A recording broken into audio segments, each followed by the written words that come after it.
ዛሬ በጅጅጋ ከተማ ነው የምንገኘው። ጅጅጋ ከጥቂት ጊዜ በፊት መተን የመጎብኘት እድል ነበረን። አሁን ያየነው ጅጅጋ ከዚህ ቀደም ካየነው ጅጅጋ በእጅጉ የተለየ ነው። 60 ኪሎ ሜትር ገደማ መንገድ ከተማ ውስጥ ተገንብቷል። ወደ 10 ኪሎ ሜትር የሚጠጋ ወክዌይ ተገንብቷል። 10 ኪሎ ሜትር የሚጠጋ የባይክ ሩት ተገንብቷል። በስፋት ተተክሏል። በብዙ ሺዎች የሚቆጠሩ አዳዲስ ቤቶች ተገንብተዋል። መብራት በስፋት ከተማ ውስጥ ተስፋፍቷል።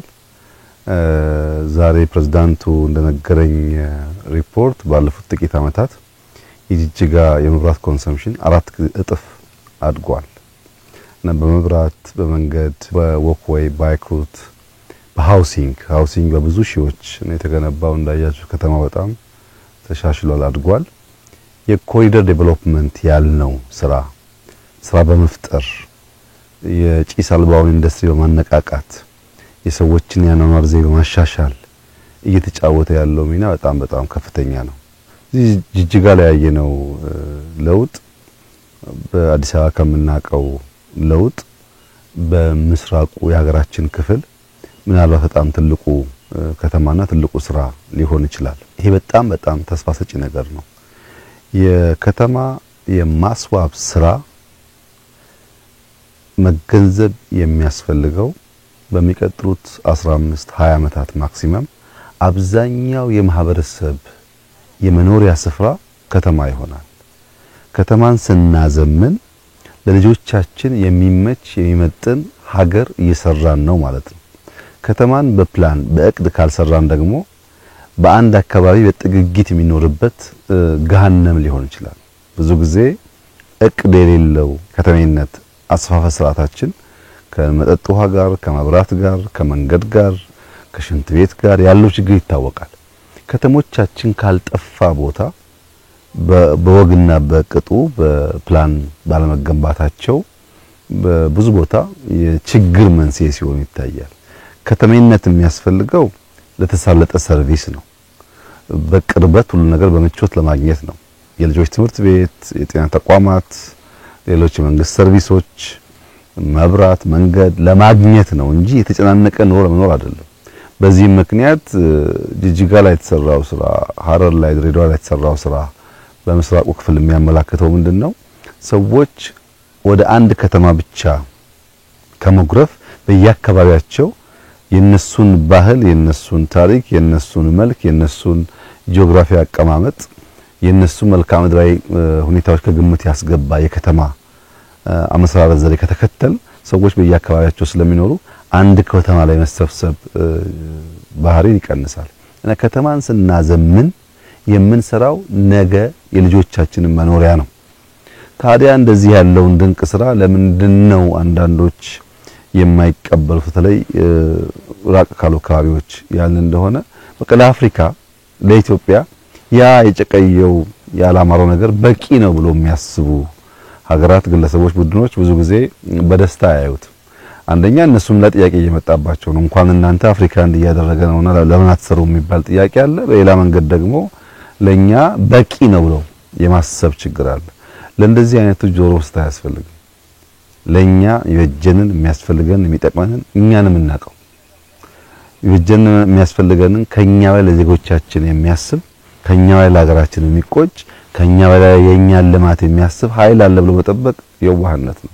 ያማ ቢኖር ለረጅም ዓመታት እንዲሆን ባልቀረን ነበር። ይሄ ጭስ አልባው የሚባለው የቱሪዝም ሴክተር ደግሞ አሁን እንኳን በሀገር ደረጃ ውጤቱ እየታየ ነው ያለው። እንግዲህ ሰምታችሁ ከሆነ ጅጅጋ ላይ 30 ገደማ ሆቴሎች የተገነቡ ናቸው። ይሄ የገበታ ለሀገር ስራችን ምናልባት በ3 ወር 4 ወር ሊመረቅ ይችላል። የገበታ ፕሮጀክት መቼም በየከተማው እያመጣ ያለው ተጨማሪ ቫልዩ በጣም የሚገርም ነው። አሁን በሶማሌ ክልል ውስጥ በእንደዚህ ያለ ጽዳት፣ በእንደዚህ ያለ ላንድስኬፕ ስራ፣ በእንደዚህ ያለ ስፋት እንኳን ሆቴል ቀርቶ ሰፈርም አይገኝም። እያመጣ ያለው ቫልዩ ሲቪሊቲ ነው። ያኗኗር ዘዬ፣ ያገነባብ ዘዬ አንድ ሰው ምን አይነት የኑሮ ደረጃ ቢኖር ምቹና ተገቢ እንደሆነም ጭምር ትምህርት እያመጣ ነው ያለው። ይሄ ቦታ ሲጠናቀቅ በዚህ ከባቢ ያሉ የጎረቤት ሀገራት ካለም ጥርጥር እዚህ መጥተው መገልገላቸው አይቀርም እና ገበታ እዚህም አርባ ምንጭም ጅማም ጎርጎራም በየቦታው የሚታየው ትላልቅ ቫልዩ ነው በካባቢ ላይ ያመጣ ያለው። ይሄን በሶማሌ ተደግሞ በማየት በጣም ደስ ብሎኛል። ሶማሌ ክልል በዚህ ሳይዝ በዚህ ልክ ትላልቅ ስብሰባ ሊካሄድበት የሚችል ብዙ ነገር በውስጡ የያዘ ቦታ ማየት ቀላል ነገር አይደለም። ይሄ ነገር በተቀመጠለት እቅድ መሰረት ተጠናቆ ለምርቃት እንደሚበቃ ምንም ጥርጥር የለውም። 85% የሚሆን ስራው አልቋል። አሁን የማስማማት ስራ የቀራቸው ከጥቂት ወራት በኋላ ተመልሰን እንደምናስመርቅ ተስፋ አደርጋለሁ። በድምሩ በሶማሌ ክልል ዛሬ ያየናቸው የመሶብ ፕሮጀክት ጅማሯቸው፣ የኮሪደር ስራቸው፣ የገበታ ስራ ከዚያም ውጭ ያሉ በርካታ የመንገድ ፕሮጀክቶች፣ የሆስፒታል ስራዎች በድምሩ ሶማሌ አካባቢ የመነቃቃት ምልክት ያሳያል። ዛሬ ባየሁት ሁኔታ ምናልባት ከባህር ዳር፣ ከአዳማ፣ ከሐዋሳ ውጪ ጅጅጋን የሚተካከል ከተማ ብዙ በሀገር ደረጃ ያለ አልመሰለኝም። በተለይ በሃውሲንግ ብዙ ክልሎች መማር ያለባቸው ጅጅጋ ላይ የሚሰሩ ቤቶች ጽድት ያሉ ናቸው እና ከአራት አምስት ከተሞች መካከል አንዷ ሆነች ማለት ነው። ወይም ከ10 ትላልቆቹ አንዷ ሆነች ማለት ነው። ይሄ ቀላል ነገር አይደለም። የዛሬ 2-3 አመት ይሄን ማየት አይቻልም እና በጣም አስደማሚ ስራ ነው የተሰራው። ለዚህ የሶማሌ ክልል ህዝብ አመራሮች፣ በዚህ ስራ የተሳተፉ ሰዎች በሙሉ ምስጋና ይገባቸዋል። የመጨረሻው መልእክቴ በተለይ ለፕሬዝዳንቱ፣ ለካቢኔያቸው አሁን በሰራነውና በተገኘው ውጤት አይደለም እርካታ ሊሰማን ነው የሚገባው። ባለፉት አመታት ለምንድን ነው ይሄንን ሳንሰራ የቆየ ነው ብለው መጠየቅ አለባቸው። ሰሞኑን ጓደኞቼ ጋር ስናወራ የአራት ኪሎውን ቤተመንግስትና ዙሪያውን ብቻ ከ2 አመት በፊት 3 አመት በፊት የነበረውን ሁኔታ አንስተን ወያይ ነበር። አራት ኪሎ ከአደባባዩ ወደ ሸራተን መውረጃው የፍሬንድሺፕ ፌስ 2 ፍሬንድሺፕ 1 ሳይንስ ሙዚየም የተሰራበት ያው የሚታወቅ ነው ምን አይነት ሰፈር እንደነበረ። የቤተ መንግስት ጋራዥ፣ ብዙ ቆርቆሮዎች፣ የጥበቃ ቤቶች የነበሩበት ነው።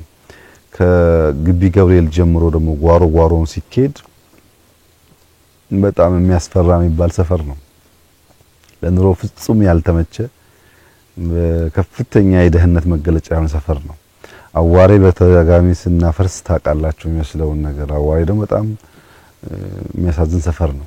በጥቅሉ 4 ኪሎ የሚባለው ቤተ መንግስት 360 የተከበበው ከፓርላማ ውጪ የአብሮት ላይብረሪን ጨምሮ ከፓርላማ ከተሰራበት ውጪ በጣም የመጨረሻ ደህንነት፣ የመጨረሻ ችግር፣ የመጨረሻ የቆሻሻ ምልክት ሰፈር የነበረው።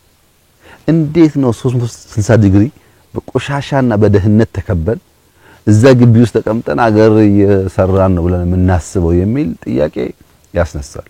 ለረጅም ጊዜ እዛ ቤት ስንቀመጥ በቅርብ ርቀት ያሉ የኛን ጎረቤቶች ህይወት መቀየር ሳንችል እዛ የተቀመጥንበትን ጊዜ በመቁጠር ብቻ አገር እየመራን ነው ብለን ማሰብ አስቸጋሪ ነው። አሁን በኢትዮጵያ ደረጃ ምንም ችግር የሚባል ጠፍቷል፣ ሁሉ ተገንብቷል የሚል መመጻደቅ ተገቢ አይደለም። ገና ብዙ ስራ ይጠበቅብናል። ቢያንስ ግን በምንኖርበት ሰፈር ውስጥ ያሉትን ከባቢዎች በሙሉ ከነበሩበት ደረጃ በከፍተኛ ደረጃ አሻሽለናል። ጅጅጋም ሲመጣ ይሄው ነው፣ ጎንደርም ሲኬድ ይሄው ነው፣ ሐረርም ሲኬድ ይሄው ነው፣ አሶሳም በልኩ ይሄው ነው፣ አርባ ምንጭም ይሄው ነው። ነገር ግን በየቦታ ያለን አመራሮች መጠየቅ ያለብን ነገር አሁን የተገኘው ድል ለምን ትናንት መሆን አልቻለም? መቆጨት ነው ያለብን። ይበልጥ ለመትጋት፣ ይበልጥ ለመስራት፣ ይበልጥ ለመልፋት እንጂ የእርካታ ምንጭ መሆን የለበትም። በእርግጥ በማንኛውም ሰው አይንና መለኪያ ዛሬ ያየነው ነገር ኢምፕሬሲቭ ነው። በጣም ደስ ይላል። ለውጡ በተለይ አምና ለመጣ ሰው በጣም ደስ ይላል። ግን ያ ደስታ የእርካታ ምንጭ ሆኖ ነገ ልንሰራ የሚገባንን ስራ የሚከለክል ከሆነ ጥፋት ነው እና እኔ ያለኝ መልእክት ጅማሯችን ጥሩ ነው። በትጋት በልፋት በእኛ ሪሶርስ በእኛ ድካም የዜጎቻችንን ህይወት ያኗኗር ዘዬ ለመቀየር እያደረግን ያለው ጥረት በጣም ተስፋ ሰጪ ነው። ነገር ግን ከሚጠበቅብን ደግሞ በጣም ሩቅ ስለሆን ሳንረካ ትጋት ጨምረን ልፋት ጨምረን ስራ ጨምረን ሀገራችንን እንስራ ነው። አሁን በከተማ ስራዎቻችን ምንም ጥርጥር የለውም በአፍሪካ ምልክትና ምሳሌ ተደርገን ተወስደናል። በቅርቡ በስንዴ ዓለም አቀፍ ሽልማት እንዳገኘን ይታወሳል። አሁን ደግሞ ሰሞኑን በደረሰኝ ዜና በግሪን ሌጋሲ እንደዚሁ ከዓለም አቀፍ የተባበሩት መንግስታት ተቋም ኢትዮጵያ ሽልማት አግኝታለች። በኮሪደሩም እንደዚሁ ብዙዎች ለመማር ጥያቄ ያቀርባሉ፣ መጥተው ይጎበኛሉ። ለብዙ አፍሪካ ሀገራት ምሳሌ የሚሆን ስራ ተጀምሯል ነው። ግን ከተሞቻችን መድረስ የሚገባቸው ቦታ አልደረሱም። ይሄንን ስራችን አይተው ሊያጣጥሉ የሚሞክሩ ሀገራት እና አንዳንድ ግሩፖች ደግሞ የእናንተን ስራ ስሩ፣ ይሄን ለኛ ተውልን። ይሄ ሀገር ባለቤት ያለው ህዝብ አለው፣ ራሱን የሚወድ ራሱን የሚያከብር መለወጥ የሚፈልግ ህዝብና መንግስት አለው። ለኛ ተውልን ስራችንን ነው መልእክቴና ተባብረን በርተን እንስራ። የጀመርነው መንገድ በጣም ተስፋ ሰጪና ውጤታማ ነው። አስደሳች ስራ ነው። ሳንታሰር ሳንቆም በርተን ብንለፋ የበለጠ ያማረ የተዋበ በብዙዎች አይን የሚደነቅና የሚመሰገን ሀገር ለመስራት እድል አለን ብዬ አስባለሁ። በጣም ጥሩ ስራ ነው። እጅግ አድርጌ አመሰግናለሁ።